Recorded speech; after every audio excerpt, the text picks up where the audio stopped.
I'm going to start this video by reading a sonnet.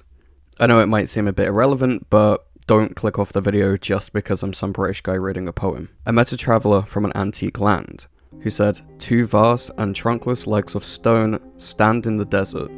Near them, on the sand, half sunk, a shattered visage lies, whose frown and wrinkled lip, and sneer of cold command, tell that its sculptor well those passions read, which yet survive, stamped on these lifeless things, the hand that mocked him and the heart that fed, and on the pedestal these words appear, my name is Ozymandias, King of Kings, look on my works, ye mighty, and despair, nothing besides remains, round the decay of that colossal wreck, boundless and bare, the lone and level sands stretch far away." That was Ozymandias by Percy Bysshe Shelley, a poem that I'm sure a lot of you are familiar with. If not, the general theme of the poem is that even the mightiest of rulers can have the biggest falls from grace. No matter how hard they try to cement themselves in history through statues and whatnot, nature will eventually take its toll. Whilst this poem was, and still somewhat is, used mainly in reference to dictators, in modern day we can use it to reference corporations and big companies, which is exactly what I'm doing right now. Let's talk about Treyarch, Activision, and Black Ops 7. It's time to stop! I've been on and off when it comes to playing both Black Ops and Call of Duty in general. I started with Black Ops 2 when I was about 12, and the most recent COD I've played is, if I can remember correctly, Black Ops 4, so I'm a fair few games behind. I played a bit of everything when it comes to game modes, but everyone knows the main game mode of every COD game is always multiplayer. Campaigns generally tend to fluctuate in quality, just look at the difference between Blops 2 and 3, and Zombies, whilst being my personal favourite mode, has a much smaller community than multiplayer. But why am I mentioning this? Why am I so hung up on the past when I should be talking about the future of the franchise?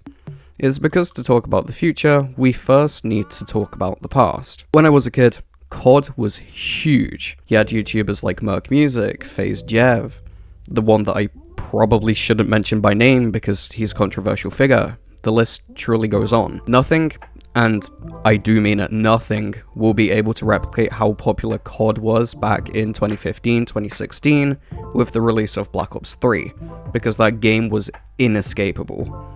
Whilst yes, it had exo movement, wall running, all that crap, not many people liked it because, you know, it wasn't boots on ground. It was fun, and it didn't take itself too seriously because it was all about a future war, which meant over-elaborate tactics were used to win fights, like the Prophet Specialist who could rewind time like Tracer Overwatch, for example. It was silly and felt almost like a combination of Overwatch and Call of Duty, which is why I think it did so well, because it appealed to everybody, even though the campaign was truly awful. Flash forward to today, where I very rarely hear anything about COD other than when a new game is announced, like the other day at the Xbox Showcase. There's only a select margin of the player base that have been with the game since the early days, and that margin is definitely the minority, and it is dwindling. It's cool that new people are discovering the franchise every day, and they know how substantial and influential it was back in the day, but the numbers are dwindling. Is it because they're trying to push Warzone more than anything else? Well, yes, actually. Here's where COD's downfall started, when they decided to copy everyone else's homework and made their own battle royale. Do I blame them for doing this? Not really, no. Fortnite was, at the time, and still is, one of the biggest games in the world, so I can understand why they immediately jumped at the opportunity to make more money. I mean, add more variety to the game, yeah. No other reason. Black Ops 4 was robbed of a campaign because of this, by the way. Probably for the best, but they literally didn't even try to redeem themselves for the shit show that was Blops 3's campaign. Only now, 11 years after Black Ops 3 came out, are they deciding, you know what, we'll save the story of Black Ops by having a continuation from Black Ops 2's campaign in Black Ops 7.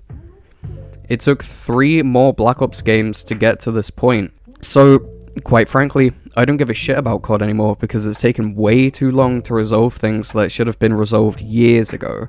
and I'm sure many people feel the same way.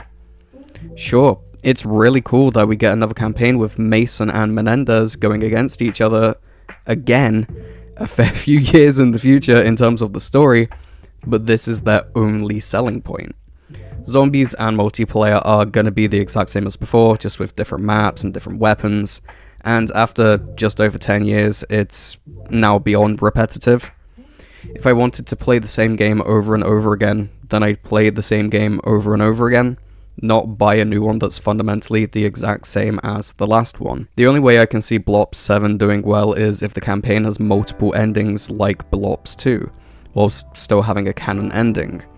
Otherwise, people are going to drop it after however long it takes them to finish the campaign, because I don't think the people that care about the Mason Menendez storyline give that much of a shit about the rest of the game anymore. They'll either play solely for the campaign or end up doing what I usually do, which is watching a playthrough on YouTube because I can't justify spending $80 on 4 hours worth of gameplay. So, to answer the question, do we really need another Black Ops? No, we don't. The franchise has been dragged on for a fair few too many years at this point, and it's just kind of sad to see Treyarch and Activision beat this dead horse year after year. It's like that one kid who peaked in high school, who only has one bit. He made the joke like 2 years ago, but he keeps making the exact same joke to this day because he still thinks people like it. I don't want to point and laugh and, shout dead game, wrap it up, all that kind of crap. But at this point, it's so hard not to do because the franchise is just laughably bad. I mean, we've got collabs with Nicki Minaj, Snoop Dogg, the guy with a funny laugh, Squid Game. The game is an absolute morsel of what it once was, thanks to how fucking stupid it's gone over the past few years. Oh, but down, Fortnite do it too. Fortnite have silly collab. Fortnite is not meant to be based on real warfare. It has some realism, but it's about as realistic as, shooting a Nerf gun at your dad. Whilst COD's original purpose was to simulate what it's like/was like to go to war in the past, present, and future. There's none of that now. The game is a husk of its former self. You can blame whoever you want, point your fingers at whichever company you think caused this problem. It might be Blizzard, it might be Activision, hell, it might be Microsoft. But at the end of the day, it is still a bunch of shit. And I've got to say, in all honesty, it's the biggest piece of dog shit